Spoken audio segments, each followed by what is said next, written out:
l'arrivée de la France du bout du monde en 1975, Germanique, venu de son caillou natal, la Nouvelle-Calédonie, débarquait à Paris avec ses 2 enfants, ses toiles et ses pinceaux, pour y réaliser une grande exposition à la Galerie Vendôme, rue de la Paix.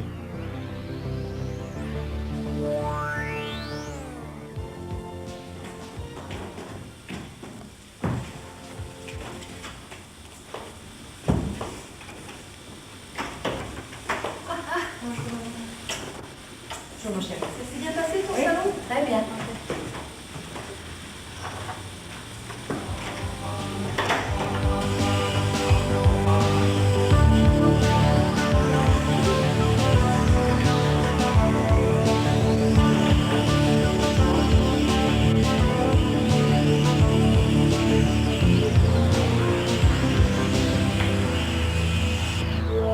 « 30 ans de carrière déjà, une aventure picturale qui débute pour Germanique à 10 ans aux Nouvelles-Hébrides, archipel de la Mélanésie, où elle vit quelques années avec ses parents avant de regagner la Nouvelle-Calédonie, où elle expose pour la première fois en 1965.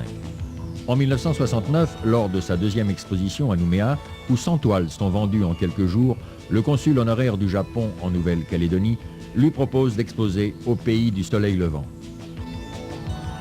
Remarquée par le grand maître Seiji Togo, membre de l'Académie des Beaux-Arts du Japon, elle se verra décerner le Grand Prix du Salon du Nikkakai, puis suivra une grande exposition à la galerie Nichido sur la Ginza, où Yasunari Kawabata, prix Nobel de littérature, lui achète une œuvre. Un grand souvenir pour Germanique.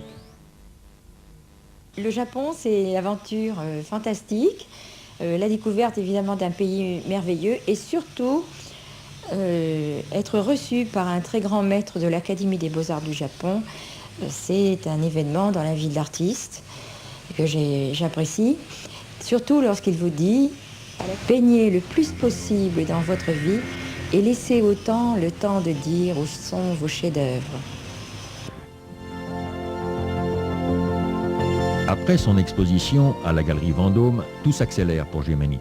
C'est alors la rencontre avec les maîtres lissiers d'Aubusson et la proposition de Robert Four de tisser plusieurs cartons représentant des paysages inspirés de la Nouvelle-Calédonie et surtout de cette œuvre intitulée « Carnaval sous la mer » qui sera tissée au point d'Aubusson et fera également l'objet de l'émission d'un timbre.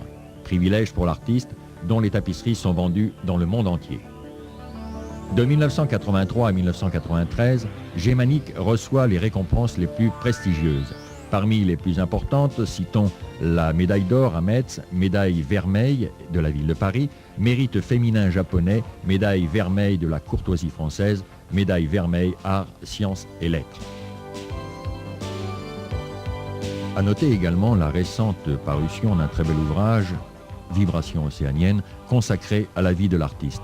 L'œuvre de Germanique est immense et se présente en 9 périodes, dont la dernière, le germanisme, que James Harris, critique d'art, traduit ainsi. Toutes ses œuvres, jusqu'aux plus abstraites, baignent dans l'atmosphère féerique dont elle a gardé le secret. L'énergie se répand dans des ondulations rythmées, comme les sillons que le mouvement de flux et de reflux inscrit sur la plage. Tout nous donne une extraordinaire impression de souffle cosmique. Le germanisme, couronnement d'une vie entièrement vouée à la peinture, est, dans son admirable synthèse, une création de l'art du futur. Au fond, dit Jean-Yves Boulic, journaliste, prix de l'Académie française en 1980, la peinture de Germanique est peut-être une prière exaucée, une promesse d'éternité. « Habite-moi », dit la princesse d'Outre-mer à son ange gardien, et le pinceau de Germanique se met à danser comme une célébration initiatique. Si l'on écoute le poète Axel Laurie, les vibrations suivent le chemin des initiés qui tracent son sillon karmique dans la conscience de chacun. Séduit par sa chaude et vibrante influence, vous serez au rendez-vous demain.